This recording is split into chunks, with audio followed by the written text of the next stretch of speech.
has rained upon my tongue. I tease that life as if it were Ouais. a foolish J'étais jeune. game.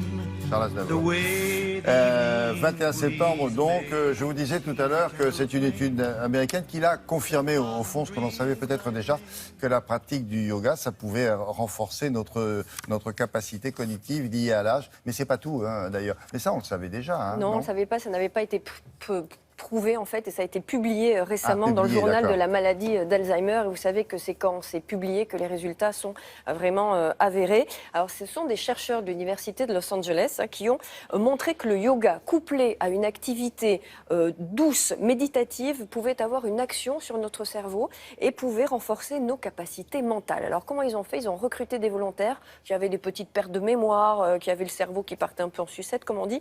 Eh bien, le cerveau des volontaires a été placé sous imagerie médicale et ils l'ont regardé avec la pratique du yoga. Résultat, eh bien, seuls ceux qui avaient pratiqué le yoga et la méditation ont montré des améliorations de l'humeur, mais ce n'est pas tout. Les marqueurs de dépression potentielle, c'est-à-dire leur susceptibilité de faire une dépression, en fait, eh bien, ces marqueurs étaient plus bas.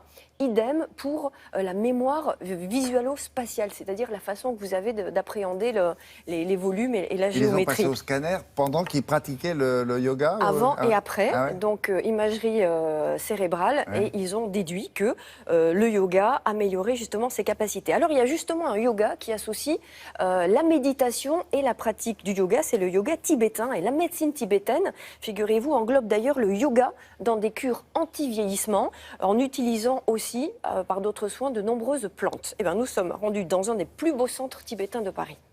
Regardez. Eh bien, grâce au yoga, vous allez pouvoir améliorer tout le système ostéo-articulaire, en particulier la prévention des chutes, car vous allez développer votre capacité d'équilibre. On sait également que le yoga est bon pour les fonctions respiratoires. Si vous avez des difficultés à respirer, le yoga est très positif. Le yoga va également vous aider pour la gestion de problèmes comme l'hypertension artérielle, car le contrôle des émotions vous permettra d'avoir une meilleure gestion de ces troubles cardiovasculaires.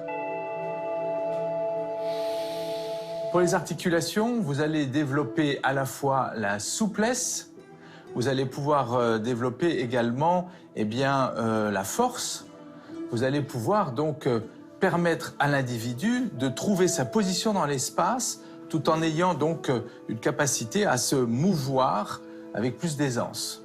Le yoga est une discipline qui travaille énormément sur le mental.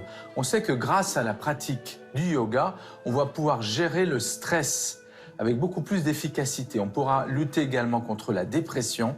Et ce qui est intéressant, c'est que le yoga, lorsqu'il est poussé, permettra aux individus de développer leur vie spirituelle. On est différent des Tibétains et en Inde, traditionnelle, c'est la méditation et respiration. C'est ça la différence. La méditation aide pour calmer et physique et mental.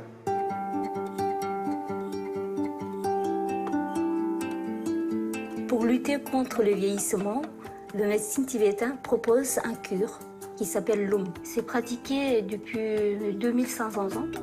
Le cure, il y a 3 étapes. Ces 3 étapes, il commence avec un bain et avec différentes plantes médicinales et qui aident à réchauffer tout ce qui est zone crispée, qui aide à ouvrir le pore pour éliminer tout ce qui est toxique qui sont bloqués.